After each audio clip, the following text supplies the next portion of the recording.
അങ്ങനെയാണോ? എന്നാ നീ ഒരു കാര്യം ചെയ്. എന്താ എന്താ വേണ്ടത്? അത് ഞാൻ അന്ന് പറഞ്ഞതുപോലെ ഒന്ന് നോക്കിയാലോ നമുക്ക്? ഏ ഒന്ന് പോടാ, എനിക്കൊന്നും വയ്യ, അതൊന്നും ശരിയാകില്ല, അതൊക്കെ തെറ്റാണ്. ഞാനന്ന് എന്തോ എനിക്കറിയാതെ ഞാൻ സമ്മതിച്ചതാ. ഓ, ഇപ്പോൾ അങ്ങനെയായോ? ഞാൻ വെറുതെ ആശിച്ചു, ഞാൻ പറഞ്ഞു. ഏയ്, അതൊന്നും വേണ്ട. നമ്മൾ തമ്മിലുള്ള ബന്ധം വെച്ച് അങ്ങനെയൊന്നും പാടില്ല. ഞാൻ തൽക്കാലം നിനക്കൊരാളെ ഒപ്പിച്ചു തരാം. ആരെ അടി? ആ സൈക്കോ ചേച്ചിയൊന്നും എനിക്കിനി വേണ്ട. എൻ്റെ ചേട്ടാ, ചേച്ചി സൈക്കോ ഒന്നുമല്ല, നല്ല ഒന്നാം തരം സുന്ദരി കോതയാ. ഞാൻ സെറ്റാക്കി തരാം, ഉറപ്പ്. അങ്ങനെയാണെങ്കിൽ ഓക്കെ. പക്ഷേ അത് നടന്നില്ലെങ്കിൽ? ഞാൻ അവളോട് ചോദിച്ചു. നടന്നില്ലെങ്കിൽ എന്താ? അവൾ എന്നോട് ചോദിച്ചു. അപ്പോൾ ഇനി ബന്ധം പറഞ്ഞ് വരരുത്. ഇതൊക്കെ ആയ സ്ഥിതിക്ക് നമുക്കൊന്ന് നോക്കാടി. ഓക്കെ, അത് ഞാൻ ഏറ്റു. അങ്ങനെയാണെങ്കിൽ ഞാൻ തരാം. ഉറപ്പല്ലേടി? ആ, ഉറപ്പ്. എന്നാൽ ശരി, ഞാൻ പോണ്. പിന്നെ ഇനിയും എന്നെ കൊണ്ട് കാർഡ് വാങ്ങിപ്പിക്കരുത്. ഏയ്, അതൊന്നും ഇല്ല ചേട്ടാ. ഇനി അതിനുള്ള കാര്യങ്ങളെല്ലാം ഞാൻ ചെയ്തോളാം. കൊള്ളാം, വല്ലാത്തൊരു ജനറേഷൻ തന്നെ. അങ്ങനെ കോൾ കട്ട് ചെയ്ത് ഞാൻ കിടന്നു. ഓരോന്നാലോചിച്ച് കിടന്നിട്ട് എനിക്ക് ഉറക്കം വരുന്നുണ്ടായില്ല. ഞാൻ വാട്സപ്പിൽ കയറി അനിയത്തി ഓൺലൈനിലുണ്ടോ എന്ന് നോക്കി. പച്ചയും കത്തിച്ചിരിക്കുന്നുണ്ട് അവൾ ഓൺലൈനിൽ. ആരാണെന്നാവോ അപ്പുറത്തെ ഭാഗ്യവാൻ, ഞാൻ മനസ്സിൽ വിചാരിച്ചു. അങ്ങനെ ഇരിക്കുമ്പോഴാണ് അമ്മയുടെ ഫോൺ ബെല്ലടിക്കുന്നത് ഞാൻ കേട്ടത്. ഞാൻ പതിയെ എഴുന്നേറ്റ് ഹാളിലേക്ക് നടന്നു. അമ്മയെടുത്ത് ആരോട് പതിയെ സംസാരിക്കുന്നുണ്ട്. എന്തോ കാര്യമായി പറയുന്ന പോലെ എനിക്ക് തോന്നി. ആരായിരിക്കും? ഗോപാലേട്ടനോ അതോ രാജേട്ടനോ? ഇനി പുതിയ ആരെങ്കിലും ആണോ ആവോ? അമ്മ ഫോൺ കട്ട് ചെയ്ത് നേരെ തിരിഞ്ഞ് എൻ്റെ മുന്നിലേക്ക് വന്നു. എന്നെ കണ്ട അമ്മ ഒന്ന് നെട്ടി. ആരാ അമ്മ വിളിച്ചത്? ഞാൻ അമ്മയോട് ചോദിച്ചു. അത് അത് വീണയാടാ. ഏത് വീണ? ഞാൻ വീണ്ടും ചോദിച്ചു. അത് നിനക്കറിയില്ലടാ, പണ്ട് എൻ്റെ കൂടെ പഠിച്ചതാ. 3-4 ദിവസം മുമ്പ് കണ്ടപ്പോൾ എൻ്റെ നമ്പർ മേടിച്ചിരുന്നു അവൾ. എന്നാൽ ശരി എന്നും പറഞ്ഞ് ഞാൻ ഒന്നും അറിയാത്ത പോലെ അവിടെ നിന്ന് പോയി. എന്തായാലും അമ്മ ഫോൺ ഇവിടെ എവിടെയെങ്കിലും വെക്കും, അപ്പോൾ നോക്കാം എന്നും കരുതി ഞാൻ റൂമിലേക്ക് തന്നെ നടന്നു. ഫോൺ എടുത്ത് വീണ്ടും ഞാൻ നോക്കി അവൾ ഓൺലൈനിലുണ്ടോ എന്ന്. നോക്കുമ്പോൾ അവൾ എപ്പോഴും ഓൺലൈനിലിരിക്കുന്നുണ്ട്. ഞാൻ ചുമ്മാ ഒരു ഹായ് അയച്ചു, പക്ഷേ എനിക്ക് ഒരു റിപ്ലൈ പോലും അവൾ തന്നില്ല. വല്ല വീഡിയോ കോളിലും ആകും എൻ്റെ പുന്നാരനിയത്തി, ഞാൻ മനസ്സിൽ പറഞ്ഞു. രാത്രി ചോറ് കഴിക്കാനായി അമ്മ വിളിച്ചു. ഞാൻ കഴിക്കാനായി അമ്മയുടെ അടുത്തേക്ക് ചെന്നു. അമ്മ എന്നോട് ചോദിച്ചു അവൾ എവിടെയാണെന്ന്. ഞാൻ പറഞ്ഞു അവൾ റൂമിലുണ്ടെന്ന്. കൊള്ളാം, കോളേജ് കഴിഞ്ഞ് വന്നാൽ പിന്നെ അവൾ റൂമിലും കയറിയിരിക്കും. ഞാൻ ഒരാൾ തന്നെ ഇവിടുത്തെ എല്ലാ ജോലിയും ചെയ്യണം. വേണമെങ്കിൽ ഇങ്ങോട്ട് വരാൻ പറ, ഇല്ലെങ്കിൽ ഞാൻ ഇതെല്ലാം ഇപ്പോൾ എടുത്തു വെക്കും, അമ്മ ദേഷ്യത്തോടെ പറഞ്ഞു.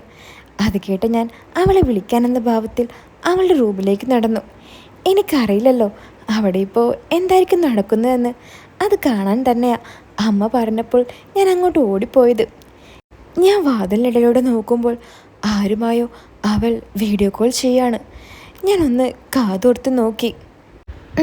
തുടങ്ങിയിട്ടേ ഉള്ളൂ എന്ന് തോന്നുന്നു.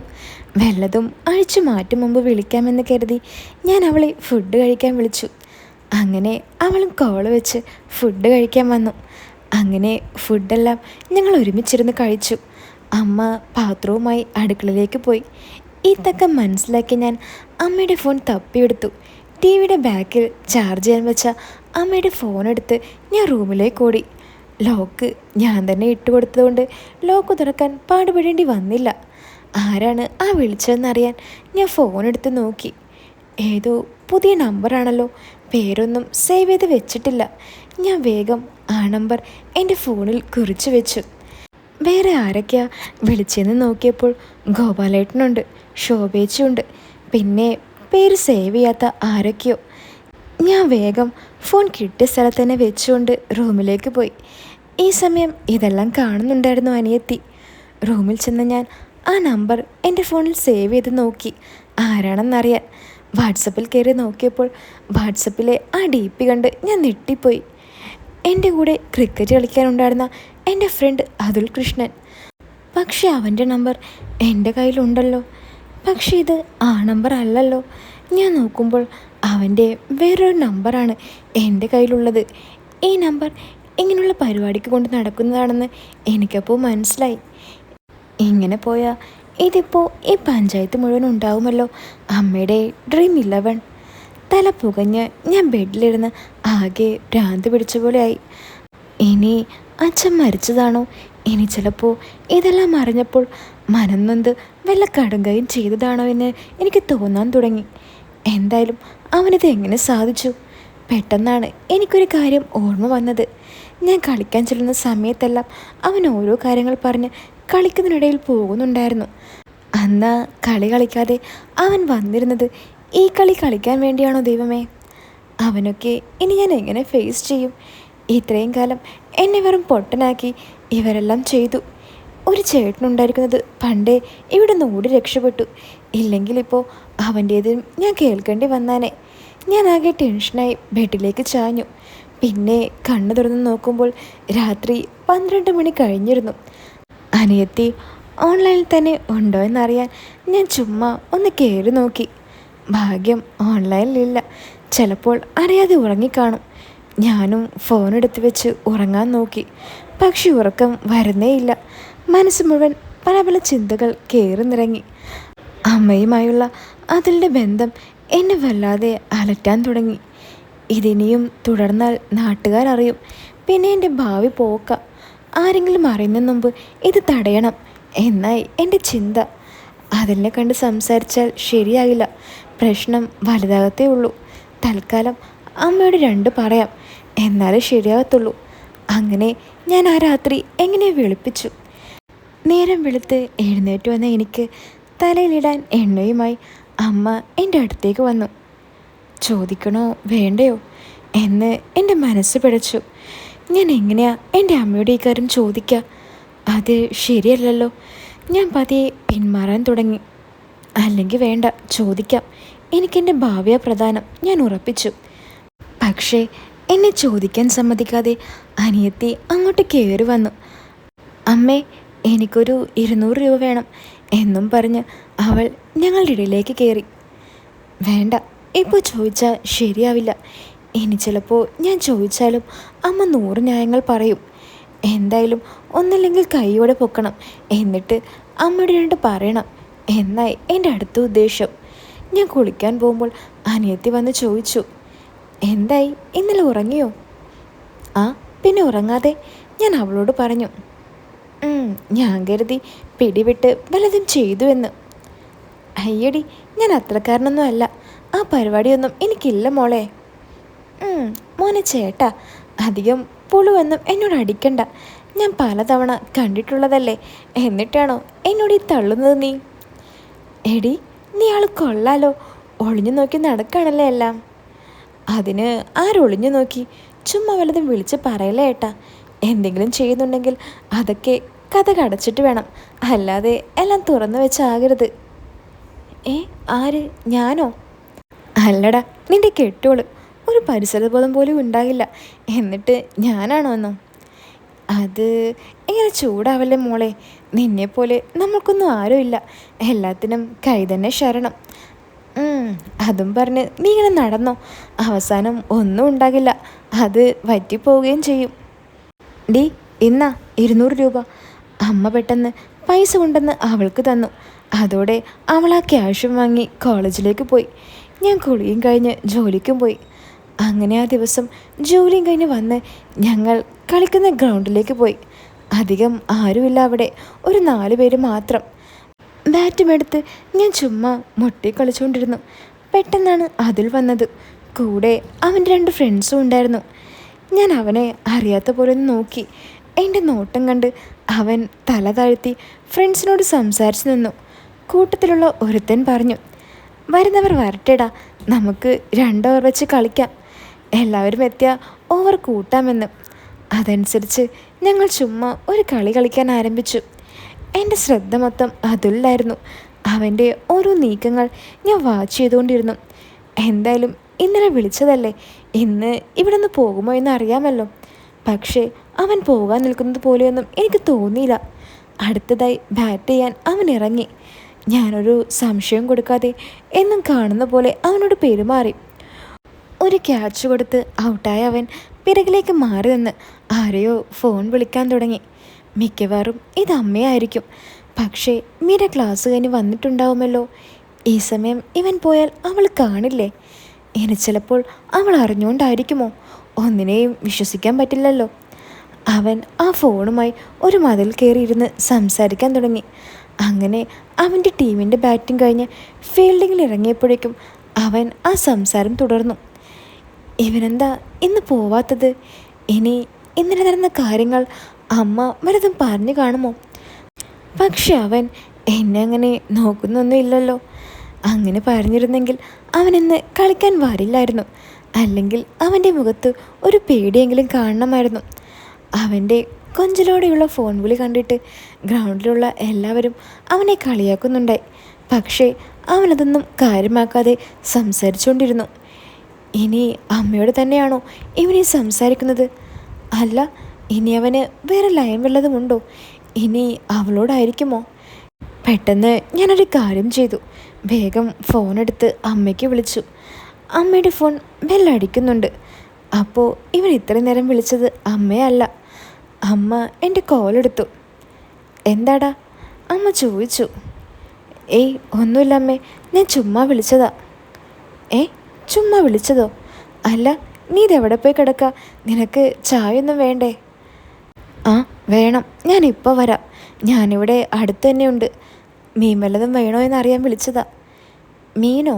മീനൊന്നും വേണ്ടടാ, മീനൊക്കെ ഇവിടെ ഉണ്ട്. നീ വരുമ്പോൾ കുറച്ച് മുളക് വാങ്ങിയിട്ട് വാ. ഇവിടെ തീരെയില്ല. ആ ഞാൻ വാങ്ങിച്ചോളാം. പിന്നെ മീര വന്നോ? ഞാൻ അമ്മയോട് ചോദിച്ചു. ആ വന്നടാ. എന്താ? അല്ല, ഞാൻ അവളുടെ ഫോണിലേക്ക് വിളിച്ചിട്ട് കിട്ടുന്നില്ല. അവൾ എവിടെയാ? അവൾ ക്ലാസ് കഴിഞ്ഞ് വന്നപാടെ മുകളിലേക്ക് പോയിട്ടുണ്ട്. മുകളിലേക്കോ? അതെന്തിനാ അവൾ എന്നും അങ്ങോട്ട് പോകുന്നത്? ഞാൻ അമ്മയോട് ചോദിച്ചു. എനിക്കറിയാൻ പാടില്ല. ശരി, ഞാൻ അതും പറഞ്ഞ് കോള് കട്ട് ചെയ്തു. ഇവൾക്കിത് എന്തിൻ്റെ കേടാ? എന്നും അങ്ങോട്ട് പോകാൻ ആ ചേച്ചിയുടെ സ്വഭാവം അവൾക്കറിയാവുന്നതല്ലേ. ഇനി അവൾക്കും തോന്നിയോ ഈശ്വര? ഞാൻ അതുലിനെ നോക്കിയപ്പോൾ അവൻ അവിടെ നിന്നും ഫോണിൽ സംസാരിച്ചുകൊണ്ട് നിൽക്കുന്നു. ഇവൻ്റെയൊക്കെ തലയിൽ വരച്ചത് എൻ്റെ കാലിലെങ്കിലും ഒന്ന് വരച്ചിരുന്നെങ്കിൽ. വിളിക്കാനും കളിക്കാനും ഒക്കെ ആളുണ്ട്. ഞാൻ സങ്കടത്തോടെ കളി മതിയാക്കി ഗ്രൗണ്ടിൽ നിന്നും വീട്ടിലേക്ക് പോന്നു. ഇവൻ്റെയൊക്കെ തലയിൽ വരച്ചത് എൻ്റെ കാലിലൊന്ന് വരച്ചിരുന്നെങ്കിൽ. വിളിക്കാനും കളിക്കാനും എല്ലാ ആളുണ്ട്. ഞാൻ സങ്കടത്തോടെ കളി മതിയാക്കി ഗ്രൗണ്ടിൽ നിന്നും വീട്ടിലേക്ക് പോന്നു. ഗ്രൗണ്ടിൽ നിന്നും വീട്ടിലേക്ക് ഏകദേശം 1/2 കിലോമീറ്റർ ദൂരമുണ്ട്. ബൈക്കിൽ ഞാൻ വീട്ടിലേക്ക് വരുമ്പോൾ മുകളിലെ വീട്ടിലെ ചേച്ചിയുടെ മകൾ റോഡിലൂടെ വരുന്നുണ്ടായി.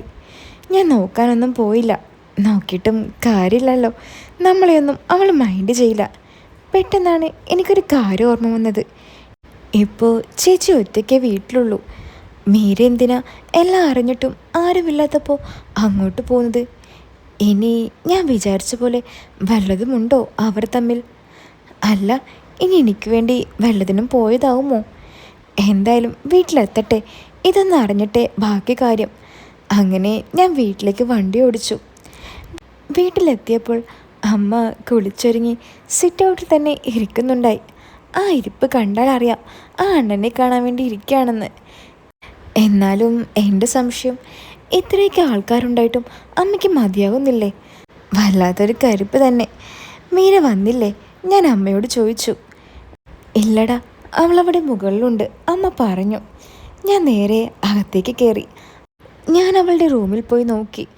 അവളുടെ ഫോൺ വല്ലതും അവിടെ ഉണ്ടോയെന്നറിയാൻ റൂമിലെല്ലാം നോക്കിയിട്ടും ഫോൺ എനിക്ക് കാണാൻ പറ്റിയില്ല.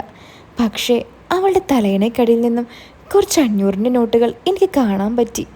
ഞാൻ നോക്കുമ്പോൾ ഏകദേശം 50,000-ന് മുകളിൽ കാണും ആ പണം. ഇതെവിടെന്നാ ഇവൾക്ക് ഇത്രയും പണം? ഇന്ന് രാവിലെ വരെ അമ്മയുടെ കയ്യിൽ നിന്നും 200 രൂപ വാങ്ങിച്ചല്ലേ അവൾ കോളേജിലേക്ക് പോയത്. ഞാൻ വേഗം അവളുടെ ബെഡും പൊക്കി നോക്കി. കട്ടിലിനടിയിൽ കിടക്കുന്നു 5-6 സിം കാർഡുകൾ. കൂടെ കുറച്ച് പേപ്പറുകളുമുണ്ട്. ഞാനതെല്ലാം തട്ടി മാറ്റി നോക്കിയപ്പോൾ ഒരു ചെറിയ പോക്കറ്റ് നോട്ട്ബുക്ക് എനിക്കവിടെ നിന്ന് കിട്ടി. ഞാൻ ചുമ്മാ അതൊന്ന് തുറന്നു നോക്കി. അതിൽ കുറേ ആളുകളുടെ പേരും നമ്പറും എഴുതി വെച്ചിരിക്കുന്നു. 2-3 പേജ് മറിച്ചു നോക്കിയപ്പോൾ പെട്ടെന്ന് എൻ്റെ കണ്ണിൽ ഒരു പേരുടക്കി.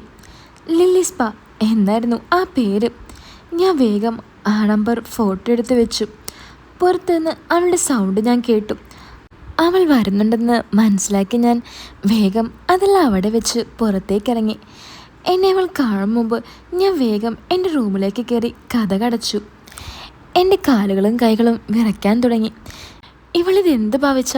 ഇവൾക്ക് എവിടെന്നാ ഇത്രയും ക്യാഷ്? അല്ല, ആരാണ് ഈ ലില്ലി? അങ്ങനെ 100 ചോദ്യങ്ങൾ എൻ്റെ മനസ്സിൽ. ആരോ കതകിന് തട്ടുന്നത് ഞാൻ കേട്ടു ചോദിച്ചു, ആരാ? ഞാനായിട്ടാ, തുറക്ക്. അവളായിരുന്നു അത്. ഞാൻ കതക് തുറന്നു. എന്താണ് ചേട്ടാ കതകൊക്കെ അടച്ച പരിപാടി?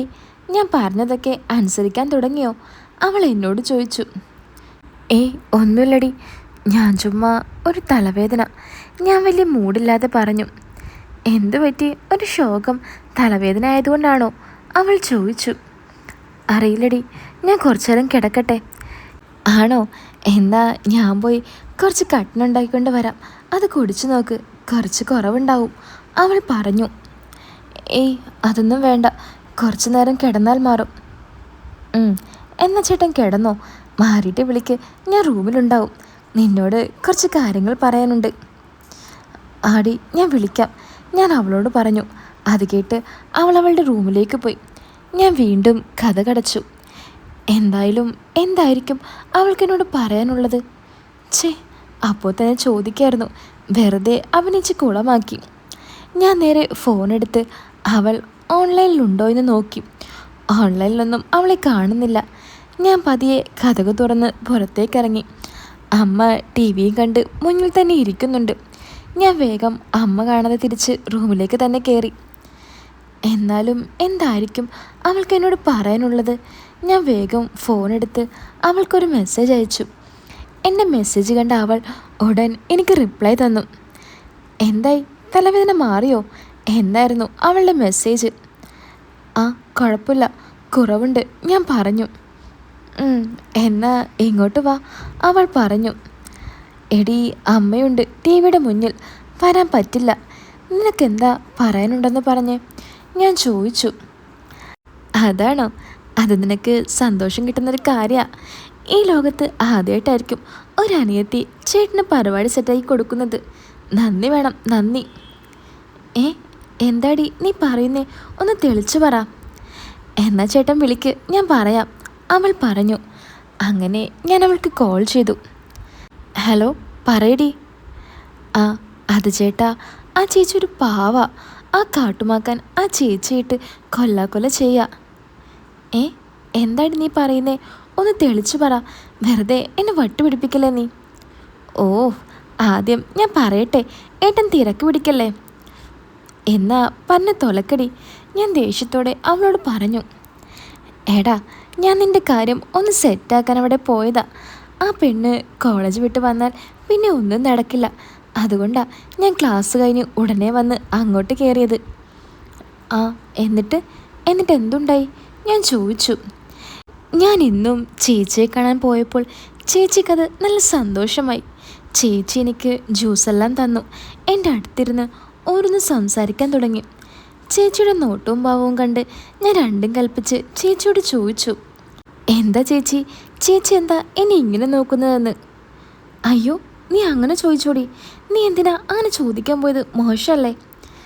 എടാ, നീ ബാക്കി കേക്ക്, ധൃതി പിടിക്കല്ലേ. ആ, പറ. ഞാനത് ചോദിച്ചതും ചേച്ചി ആകെ വല്ലാണ്ടായി. എനിക്കാണെങ്കിൽ ചോദിക്കണ്ടായിരുന്നെന്ന് തോന്നി. ഞാൻ ചേച്ചിയോട് പറഞ്ഞു, ചേച്ചി ഒന്നും വിചാരിക്കണ്ട. ചേച്ചിയുടെ പെരുമാറ്റം എനിക്ക് എന്തോ പോലെ തോന്നി, അതാ ഞാൻ ചോദിച്ചത്. ചേച്ചിക്ക് ആണുങ്ങളെ ഇഷ്ടമല്ലേ? ഇനി അങ്ങനെ വല്ല പ്രശ്നങ്ങളും ഉണ്ടോ? അത് കേട്ടതും എൻ്റെ കണ്ണിലേക്ക് നോക്കി എൻ്റെ കയ്യിൽ പിടിച്ചുകൊണ്ട് ചേച്ചി പറഞ്ഞു, ഇല്ല മോളെ, അങ്ങനെയൊന്നുമില്ല. ഞാൻ ചുമ്മാ മോളുള്ള ഇഷ്ടം കൊണ്ട് നോക്കിയതാ. നീ അത് കാര്യമാക്കണ്ട. ഏയ് ഇല്ല ചേച്ചി, ഞാനത് കാര്യമാക്കുന്നില്ല. പക്ഷേ എന്തോ ഒരു പ്രശ്നം ചേച്ചിക്കുണ്ട്. ചേച്ചി ഹസ്ബൻഡിൻ്റെ കൂടെ ഹാപ്പി അല്ലേ? വല്ല ദാമ്പത്തിക പ്രശ്നം വല്ലതും ഉണ്ടോ? ഏയ് അതൊന്നുമില്ല മോളെ, അതൊക്കെ കൂടിയിട്ടാ ചേച്ചി എന്നോട് പറഞ്ഞു. എന്നിട്ട് നീ എന്ത് ചോദിച്ചു? ഞാൻ അവളോട് ചോദിച്ചു. ഇനി ഞാനെന്ത് ചോദിക്കാൻ? ഞാനൊന്നും മിണ്ടിയില്ല. ഞാൻ മിണ്ടാതെ അവിടെ തന്നെ ഇരുന്നു. അതുകൊണ്ട് ചേച്ചി എന്നോട് പറഞ്ഞു, മോളെ വല്ലതൊക്കെ ചെയ്യുമ്പോൾ അത് നമുക്ക് കൂടി എന്തെങ്കിലും ആകണം, അല്ലാതെ ഒരു ഇരുമ്പിലൊക്കെ വെച്ച് കുത്തിപ്പൊളിച്ചിട്ട് അങ്ങ് പോകല്ല. ഞാനൊരു പെണ്ണാണെന്നുള്ള വിചാരം പോലും അയാൾക്കില്ല. എന്നും എനിക്ക് വേദനയും കണ്ണീരും ബാക്കി. അത് പറഞ്ഞ് ചേച്ചി കണ്ണിൽ വെള്ളം നിറച്ചു. അയ്യോ പാവം, ആ അണ്ണൻ അത്രക്കാരനാണോ? ആ ശരിയാ, അന്ന് ഞാൻ കണ്ടതാ. ഒരു ഉലക്ക തന്നെയാ, ഒരു ദയവുമില്ല അയാൾക്ക്. എനിക്കറിയാം. ഞാൻ അവളോട് പറഞ്ഞു. ആ ഏട്ടാ, എനിക്കത് കേട്ടപ്പോൾ തന്നെ പാവം തോന്നി. ഞാൻ പലതും പറഞ്ഞ് ചേച്ചി സമാധാനിപ്പിച്ച് നോക്കി. ആ എന്നിട്ട് പിന്നെ എന്തു പറഞ്ഞു? പിന്നെ അയാളൊരു മൃഗമാണെന്നും അയാൾക്ക് അയാളുടെ കാര്യം മാത്രം നടന്നാൽ മതിയെന്നും അത് കഴിഞ്ഞാൽ പിന്നെ അയാളുടെ പാട് നോക്കി പോകുമെന്നും എല്ലാം പറഞ്ഞു. കല്യാണം കഴിഞ്ഞ് ഇത്രയും കാലമായിട്ടും ഒന്നറിഞ്ഞ് സംസാരിച്ചിട്ട് കൂടിയില്ല. ബിസിനസ് എന്നും പറഞ്ഞ് നടക്കും. അയാൾക്ക് തോന്നുമ്പോൾ കയറി വന്ന് മെതിച്ചിട്ടങ്ങ് പോകും. ശരിക്കും മടുത്തു. ഒരുപാട് സഹിച്ചു. അയാളുടെ കൂടെയുള്ള ജീവിതം. ഒരു പെൺകുട്ടി ഉള്ളത് കൊണ്ടാണ് ഞാൻ പിടിച്ചു നിൽക്കുന്നത്. അങ്ങനെ കുറേ കാര്യങ്ങൾ ആ ചേച്ചിനോട് പറഞ്ഞു. കൊള്ളാം. ഞാൻ കരുതി അവർ സന്തോഷത്തിൽ അടിച്ചു പൊളിച്ച് നടക്കുകയാണെന്ന്. ഇതിപ്പോൾ ഇങ്ങനെ ജീവിച്ചിട്ട് എന്താ കാര്യം? അല്ല, എന്നിട്ട് നീ എന്ത് പറഞ്ഞു? ഞാനോ? ഞാൻ ആ ഗ്യാപ്പിൽ ഒന്ന് സമാധാനിപ്പിച്ചു. കാരണം നിൻ്റെ കാര്യം നടത്താൻ പറ്റിയ ഒരവസരമാണല്ലോ വന്നേക്കുന്നത്. അതെങ്ങനെ? ഞാൻ അവളോട് ചോദിച്ചു. ഞാൻ അത് കഴിഞ്ഞപ്പോൾ ചേച്ചിയോട് പറഞ്ഞു. സാരില്ല ചേച്ചി, ചേച്ചി വിഷമിക്കണ്ട. ഇതൊക്കെ എല്ലാവരുടെ ലൈഫിൽ നടക്കുന്നതാണെന്നും അതിനൊക്കെ വേറെ ഐഡിയ ഉണ്ടെന്നും ഞാൻ പറഞ്ഞു. എന്നിട്ട് ഞാൻ അവളോട് ചോദിച്ചു. അപ്പോൾ ചേച്ചി പറയാ, ഏതോ വീഡിയോയിൽ എന്തൊക്കെയോ കണ്ടിട്ടുണ്ടത്രേ, അതിനാണ് ഞാൻ നിൻ്റെ അടുത്ത് അങ്ങനെ പെരുമാറിയതെന്ന്.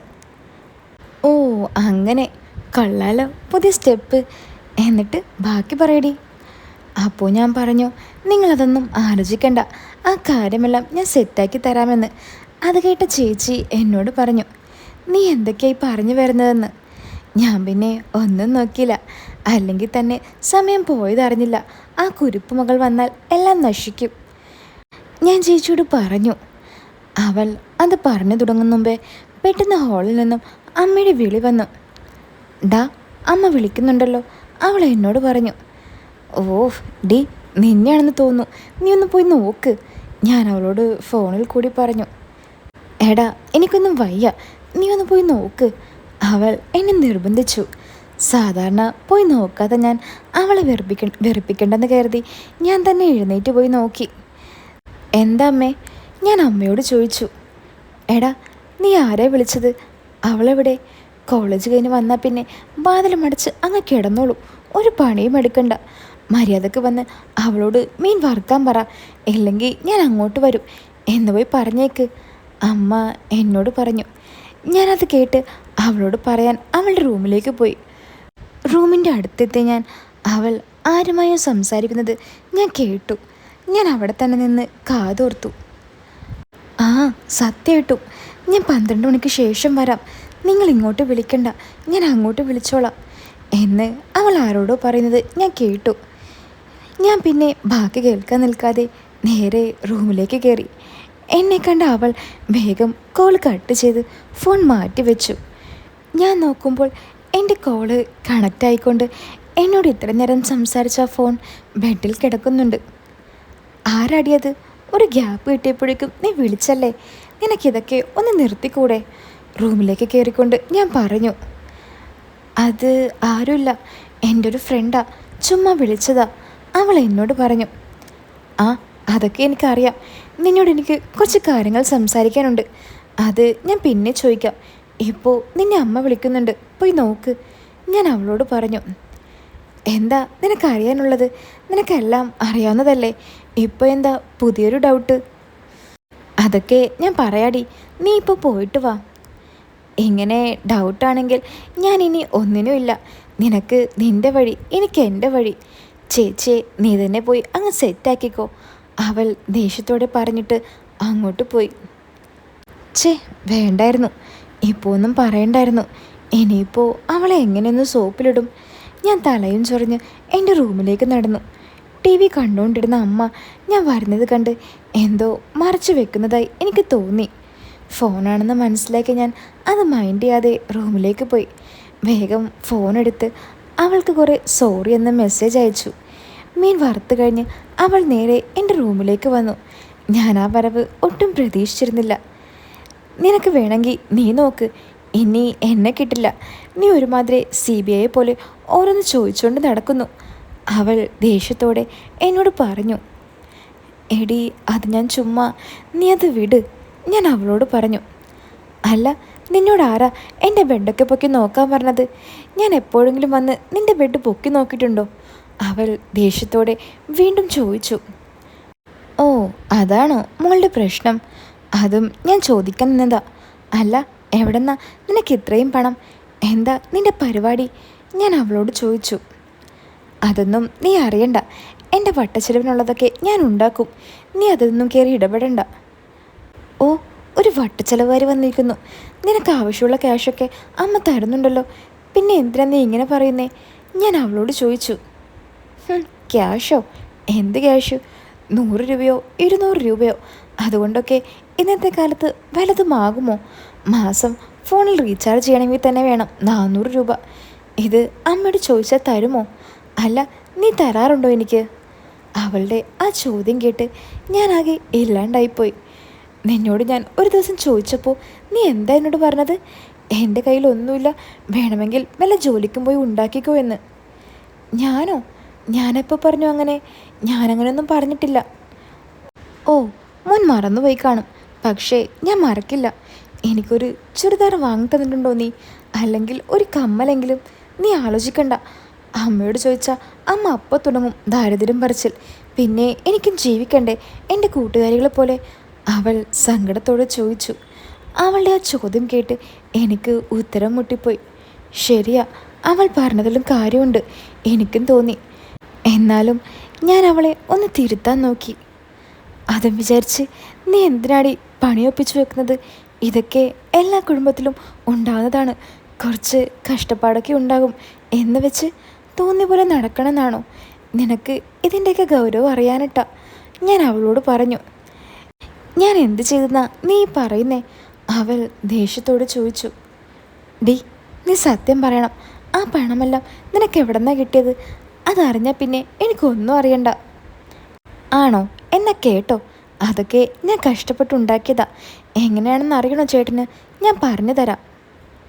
ഒരു ദിവസം കോളേജ് കഴിഞ്ഞ് ഞാൻ ബസ്സിറങ്ങി വീട്ടിലേക്ക് വരുമ്പോൾ ആ പള്ളിമുരയിലെ വളപ്പിൽ ഒരു ആൻറ്റി സ്കൂട്ടർ സ്റ്റാർട്ടാക്കിക്കൊണ്ട് നിൽക്കുന്നു. എത്ര സ്റ്റാർട്ടാക്കിയിട്ടും സ്കൂട്ടർ സ്റ്റാർട്ടാകുന്നില്ല. ഉച്ചസമയമായതുകൊണ്ട് തന്നെ ആ സമയത്ത് അവിടെ ആരും ഉണ്ടായില്ല. നല്ല ചുവന്ന സാരിയെല്ലാം ചുറ്റി നല്ല തടിയും ഭംഗിയുള്ള ഒരു ആൻറ്റിയായിരുന്നു അത്. അടുത്തെത്തിയപ്പോഴാണ് ഞാൻ കണ്ടത്. ചെറിയ രീതിയിൽ ലിപ്സ്റ്റിക് എല്ലാം ഇട്ടിട്ടുണ്ട്. എന്നെ കണ്ട ആൻറ്റി എന്നെ നോക്കിന്ന് ചിരിച്ചു. എന്നോട് ചിരിച്ച സ്ഥിതിക്ക് എന്ത് പറ്റിയെന്ന് ചോദിച്ചില്ലെങ്കിൽ മോശമല്ലെന്ന് കരുതി ഞാൻ ചോദിച്ചു, എന്താ ആൻറ്റി, എന്ത് പറ്റിയെന്ന്. കുറേ നേരമായി സ്റ്റാർട്ടാക്കാൻ നോക്കുന്നു, ഇതാണെങ്കിൽ സ്റ്റാർട്ടാകുന്നില്ല എന്ന് ആൻറ്റി എന്നോട് പറഞ്ഞു. പെട്രോൾ എല്ലാം ഇല്ലേ എന്ന് ഞാൻ ആൻറ്റിയോട് ചോദിച്ചു. അതൊക്കെയുണ്ട്, എന്ത് പറ്റിയെന്ന് അറിയില്ല, ആൻറ്റി പറഞ്ഞു. കിക്കറടിച്ച് നോക്കിയോന്ന് ഞാൻ ആൻറ്റിയോട് ചോദിച്ചു. ഇല്ല മോളെ, എനിക്ക് കാലുകൊണ്ട് വയ്യ അതടിക്കാനൊന്നും. ആണോ? എന്നാൽ ആൻറ്റി മാറ്, ഞാൻ അടിച്ചു നോക്കാം എന്നും പറഞ്ഞ് ഞാൻ ആൻറ്റിയെ മാറ്റി കിക്കർ അടിക്കാൻ തുടങ്ങി. കുറേ നേരത്തെ ശ്രമത്തിന് ശേഷം സ്കൂട്ടർ സ്റ്റാർട്ടായി. അതിന് നിനക്ക് കിക്കർ അടിക്കാനൊക്കെ അറിയോ? ഞാൻ അവളോട് ചോദിച്ചു. ഓ, ഈ കാര്യമെല്ലാം അറിയാവുന്ന എനിക്കാണോ അതറിയാൻ പാട്? ഒന്ന് പോ ചേട്ടാ. നീ ഇവിടെ ഒന്നും ജനിക്കേണ്ട ആളേ അല്ലായിരുന്നു, ഞാൻ പറഞ്ഞു. അത് ശരിയാ, ഞാനും അത് വിചാരിക്കാറുണ്ട്, അവൾ ചിരിച്ചുകൊണ്ട് പറഞ്ഞു. ആ മതി, നീ ബാക്കി പറ. എന്നിട്ട്? ബാക്കി ഇനി ഞാൻ പിന്നെ പറയാം ചേട്ടാ, അമ്മ വല്ലതും കേൾക്കും. ആര്? നമ്മുടെ അമ്മയോ? അമ്മ അവിടെ കോളില്ല, കഴിഞ്ഞാൽ ഒരു വിളി കേൾക്കാം, അപ്പോൾ പോയാൽ മതി. നീ ബാക്കി പറയടി. കോളിലോ? ആരോട്? അവൾ എന്നോട് ചോദിച്ചു. നിൻ്റെ അല്ലേ അമ്മ, അതൊക്കെ ഉണ്ടാവും. നീ സമയം കളയാതെ ബാക്കി പറയടി.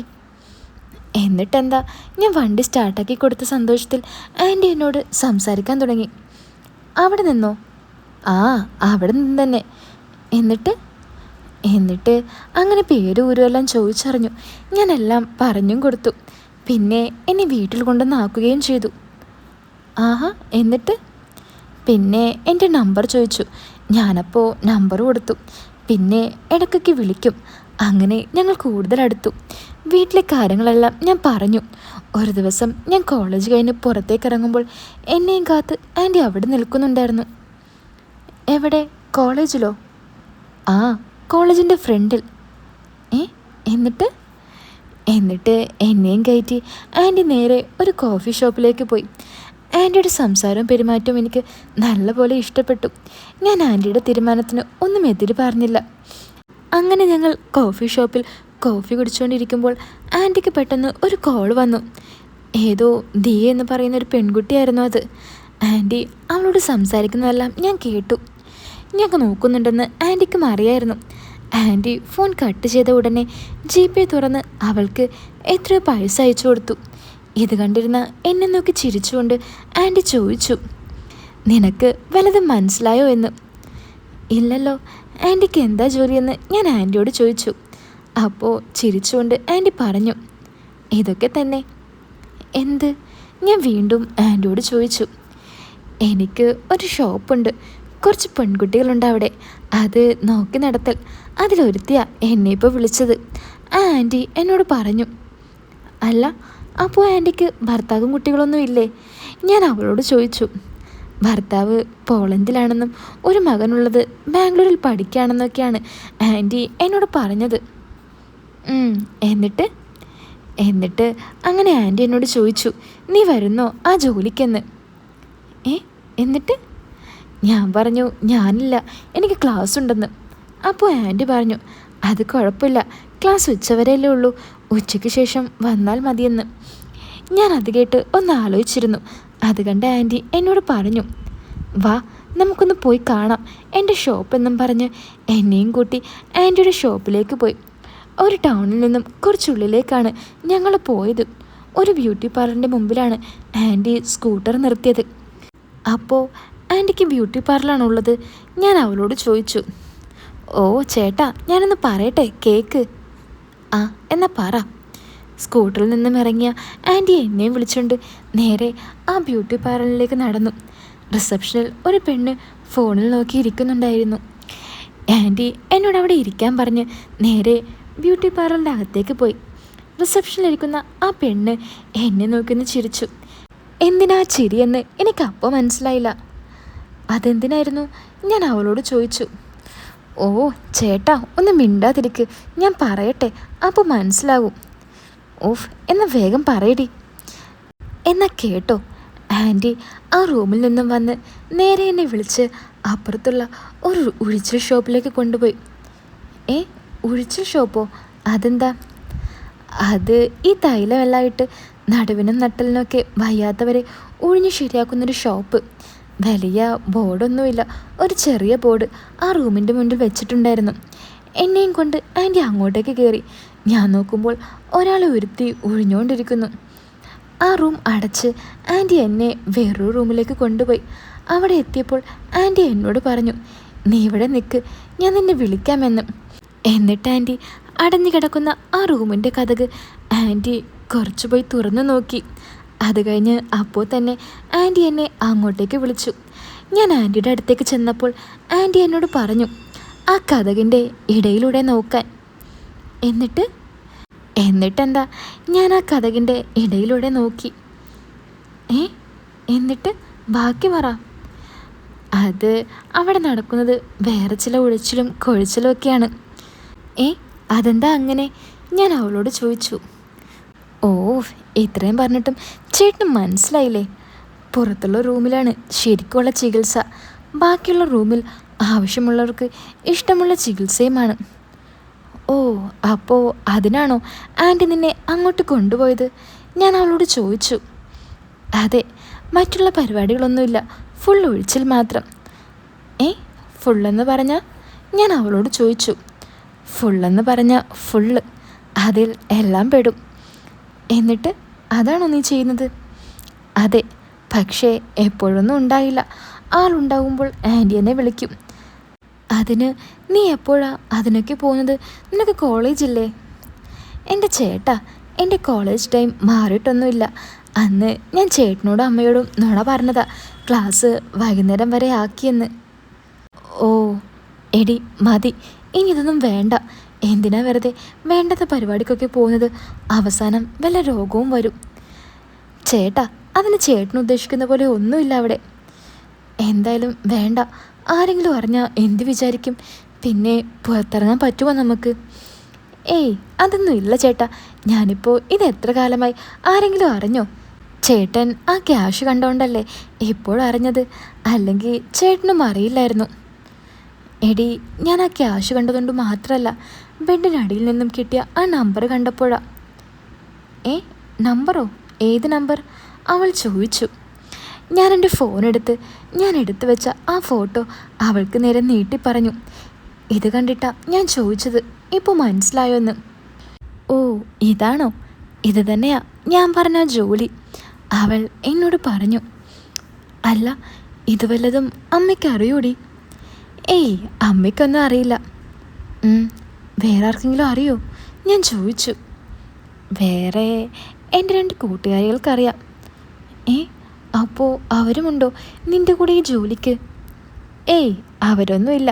പിന്നെ ഒരുത്തിക്ക് വരണമെന്നുണ്ട്, പക്ഷെ അവിടെ ഇപ്പോൾ ആളുണ്ട്. പിന്നെ അവരൊക്കെ ഓരോന്നും ചെയ്ത് പൈസ ഉണ്ടാക്കുന്നുമുണ്ട്. കൊള്ളാം, നടക്കട്ടെ. പക്ഷെ ഒരു കാര്യം ഓർത്തോ, എന്നും ഒരുപോലെ ആകില്ല. കെട്ടിച്ചു വിടാനുള്ളതാ. അതൊക്കെ അപ്പോഴല്ല ചേട്ടാ, അപ്പോൾ നോക്കാം. പിന്നെ ഇതിന് ചേട്ടൻ ആരോടും പറയാൻ പോവണ്ട. ഏയ് ഞാൻ ആരോട് പറയാൻ? ഞാൻ ഒന്നിനുമില്ല. നിങ്ങളൊക്കെ നിങ്ങളുടെ വഴി തിരഞ്ഞെടുത്തില്ലേ? ഇനി നിങ്ങളായി നിങ്ങളുടെ പാടായി. പക്ഷേ നീ ഒരൊറ്റ കാര്യം എനിക്ക് നടത്തി തരണം. ഞാൻ അവളോട് പറഞ്ഞു. അതൊക്കെ ഞാൻ സെറ്റാക്കിയിട്ടുണ്ട്. പക്ഷേ ഇനി ഇതുപോലെ എൻ്റെ കാര്യത്തിൽ ചേട്ടൻ ഇടപെടരുത്. ഏയ് ഇല്ലടി, ഇനി ഞാൻ ഒന്നിനുമില്ല. എന്താ ചേച്ചി പറഞ്ഞത്? ബാക്കി പറ. പിന്നെ എന്താ നടന്നത്? ഞാൻ അവളോട് ചോദിച്ചു. അത് ഞാൻ പറയാം. ആദ്യം ഞാൻ പോയിട്ട് ചോറെടുത്ത് വെക്കട്ടെ, ഇല്ലെങ്കിൽ അമ്മ എന്നെ കൊല്ലും. അവൾ അതും പറഞ്ഞ് കിച്ചണിലേക്ക് പോയി. ഞാൻ അവളുടെ പിറകെ പോയി ചോദിച്ചു. എടി ഒന്ന് പറയടി, ഞാൻ ഇതും എനിക്ക് വെച്ചുകൊണ്ട് നടക്കുക. അവസാനം ഉപ്പിലിട്ട് വെക്കേണ്ടി വരുമോ? ഏയ് അതൊന്നും ഇല്ല. പക്ഷേ അതിനെ മെരിക്കാനുള്ള പവറൊക്കെ നിനക്ക് ഉണ്ടോടാ?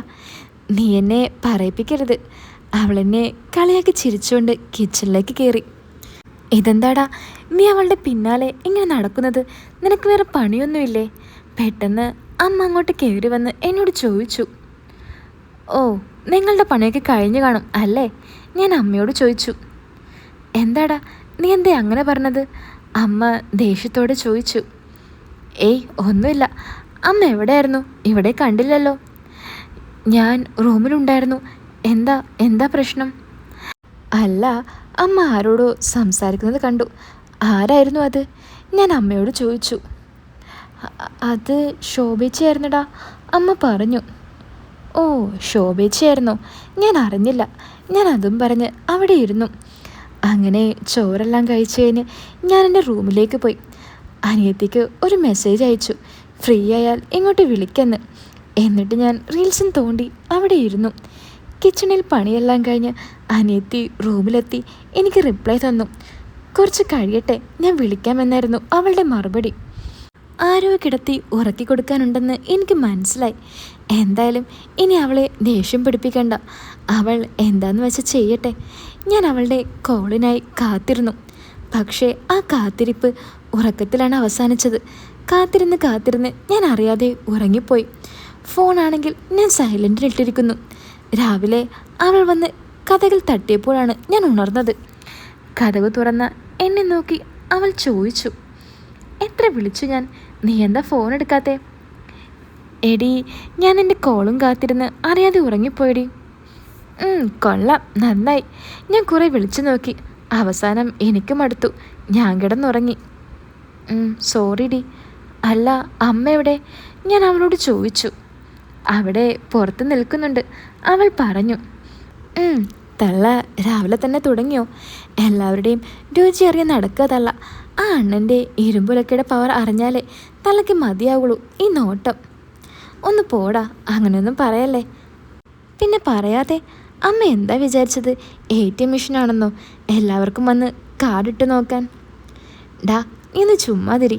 ഞാൻ ടേബിളിൽ ചായ എടുത്തു വെച്ചിട്ടുണ്ട്. പോയി കുളിച്ചു വാ, നമുക്ക് ഒരുമിച്ച് പോകാം ഇന്ന് കോളേജിലേക്ക്, അവൾ പറഞ്ഞു. കോളേജിലേക്കോ? ഞാനെന്തിനാ കോളേജിൽ വരുന്നത്? അതല്ല ചേട്ടാ, ചേട്ടൻ കോളേജിലേക്കൊന്നും വരണ്ട. എന്നെ ഒന്ന് വിട്ടു വന്നാൽ മതി. ചേട്ടന് ചേച്ചിയുടെ കാര്യം അറിയണ്ടേ? പോകുന്ന വഴിക്ക് ഞാൻ പറഞ്ഞു തരാം. ആ, അതിനാണോ? എന്നാൽ ഞാൻ വരുന്നു. അതും പറഞ്ഞ് ഞാൻ വേഗം പോയി കുളിച്ച് ചായ എല്ലാം കുടിച്ച് റെഡിയായി ഇറങ്ങി. അണ്ണൻ്റെ ദർശനം കിട്ടിയ അമ്മ സിറ്റ് ഔട്ടിൽ തന്നെ ഇരിക്കുന്നുണ്ടായിരുന്നു. എങ്ങോട്ടാ നീ ഇന്നിത്ര നേരത്തെ പോകുന്നത്? അമ്മ എന്നോട് ചോദിച്ചു. ഇന്ന് കുറച്ച് നേരത്തെ പോകേണ്ട ആവശ്യമുണ്ട്, ഞാൻ അമ്മയോട് പറഞ്ഞു. അപ്പോഴേക്കും അനിയത്തി ബാഗുമായി ഓടിയെത്തി. വാ ഏട്ടാ, പോകാം. അല്ല, ഇവളും വരുന്നുണ്ടോ നിൻ്റെ കൂടെ? അമ്മ ചോദിച്ചു. ആ, അവളും വന്നോട്ടെ, ഞാൻ അവളെ കോളേജിലേക്ക് വിട്ടോളാം, ഞാൻ അമ്മയോട് പറഞ്ഞു. അങ്ങനെ ഞാനും അവളും യാത്ര തിരിച്ചു. എന്താടി ചേച്ചി പറഞ്ഞത്? പോകുന്ന വഴി ഞാൻ അവളോട് ചോദിച്ചു. അതൊക്കെ പറയാം, പക്ഷേ എനിക്കൊരാഗ്രഹമുണ്ട്, അത് നീ സാധിച്ചു തരണം. എന്താടി ഇനിയൊരാഗ്രഹം? ഞാൻ അവളോട് ചോദിച്ചു. അത് എനിക്ക് ഇന്നലെ രാത്രി തോന്നിയ ഒരു ചെറിയ ആഗ്രഹമാണ്. എന്താന്ന് പറ, നടത്തി തരാൻ പറ്റുമോ എന്ന് ഞാനൊന്ന് നോക്കട്ടെ. അത് ഞാനിപ്പോൾ അതെങ്ങനെയൊന്ന് പറയാം? നീ ഒന്ന് പറയടി, ഞാൻ നോക്കട്ടെ എന്ന് പറഞ്ഞില്ലേ. അത് ചേട്ടൻ ബൈക്ക് നിർത്ത്, ഞാൻ പറയാം. ഞാൻ അടുത്തുള്ള ഒരു കടയുടെ സൈഡിൽ ബൈക്ക് നിർത്തി. അപ്പോൾ ഇതിൻ്റെ നെക്സ്റ്റ് പാർട്ടും ഞാൻ ഉടൻ തന്നെ ഇടാട്ടോ. എല്ലാവരും കാത്തിരിക്കുക. ഒപ്പം വീഡിയോ ലൈക്ക് ചെയ്യാനും ചാനൽ സബ്സ്ക്രൈബ് ചെയ്യാനും മറക്കല്ലേ. പിന്നെ കഥ ഇഷ്ടപ്പെടുന്നുണ്ടോ എന്ന് ഒന്ന് കമൻറ്റും കൂടി ചെയ്യാം. അപ്പോൾ പുതിയൊരു കഥയായിട്ട് നമുക്ക് വീണ്ടും കാണാം.